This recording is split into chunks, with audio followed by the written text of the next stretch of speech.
In Europe, the fragile peace that followed the First World War is beginning to collapse. And for years, the continent has lived under the shadow of another conflict. But now that shadow is growing darker and closer, with one man at the center of the crisis, Adolf Hitler. Since rising to power in 1933, Hitler has transformed Germany by rebuilding its military, reviving its economy, and reigniting a powerful sense of national pride.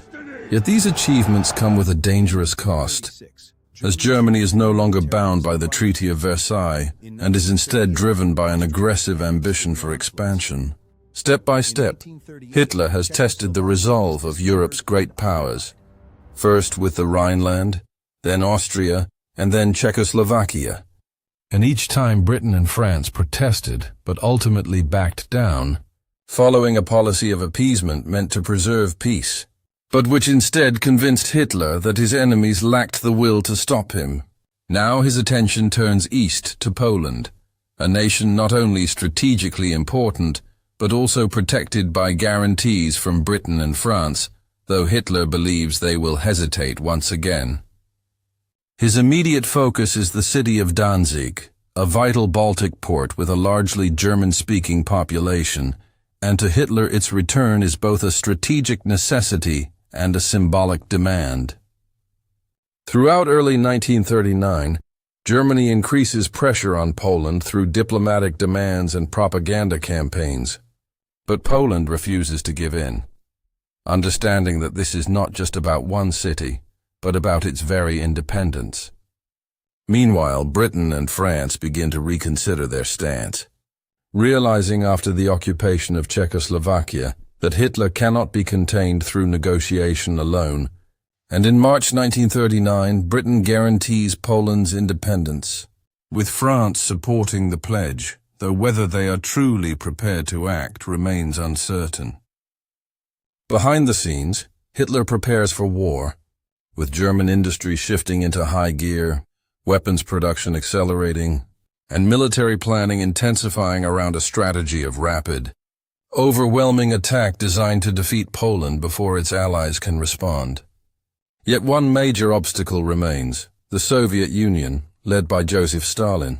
Despite deep ideological differences, politics overrides ideology, and in August 1939, the world is stunned when Germany and the Soviet Union sign a non-aggression pact, publicly promising peace but secretly agreeing to divide Eastern Europe, including Poland, between them. With this pact securing his eastern flank, Hitler faces no remaining obstacles, and on September 1, 1939, the invasion of Poland begins as German forces cross the border at dawn, with tanks advancing, aircraft roaring overhead, and artillery pounding defenses in a new form of warfare known as Blitzkrieg, or lightning war, characterized by speed, coordination, and overwhelming force. Polish forces resist bravely but are quickly outmatched, their defenses collapsing under the rapid and precise German assault as cities are bombed, communications destroyed, and chaos spreads. While civilians suffer immensely, fleeing their homes as towns are reduced to rubble, revealing the brutal reality of modern war. As the invasion unfolds, Britain and France issue ultimatums demanding Germany withdraw, but Hitler ignores them, and on September 3, 1939, Britain declares war, followed shortly by France, marking the official beginning of the Second World War. Yet despite these declarations, immediate assistance to Poland does not arrive, as the Western Allies remain unprepared for large-scale offensive action, and instead enter a period of uneasy inactivity known as the Phony War. Meanwhile, Poland's situation deteriorates rapidly, and on September 17th, Soviet forces invade from the east, delivering a second devastating blow. And caught between two powerful enemies, Poland collapses within weeks, its territory divided as occupation begins, bringing repression, suffering, and the early signs of the war's true horrors. In Western Europe, a strange calm settles as armies mobilize and defenses are strengthened, but no major battles occur, creating a tense pause before a larger storm. while Hitler continues to pursue his vision of a vast European empire, believing time is on his side. In Britain, preparations intensify with the construction of air raid shelters, evacuation of children, and rapid industrial mobilization, while France relies on defensive fortifications like the Maginot Line. Though these static defenses will soon prove inadequate, across the Atlantic, the United States watches cautiously. Officially neutral but increasingly concerned, as President Franklin D. Roosevelt begins taking indirect steps to support the Allies, while in Asia, Japan continues its brutal war in China, expanding the conflict further.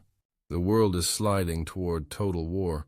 What began as a regional crisis is becoming a global catastrophe, with alliances forming, nations choosing sides, and destruction looming on an unprecedented scale. And although Europe waits for now, it will not wait for long, as the war will soon spread westward, bringing new battles, new strategies, and unimaginable consequences. Because the events of 1939 are not the end, but only the beginning of a conflict that will reshape the world forever.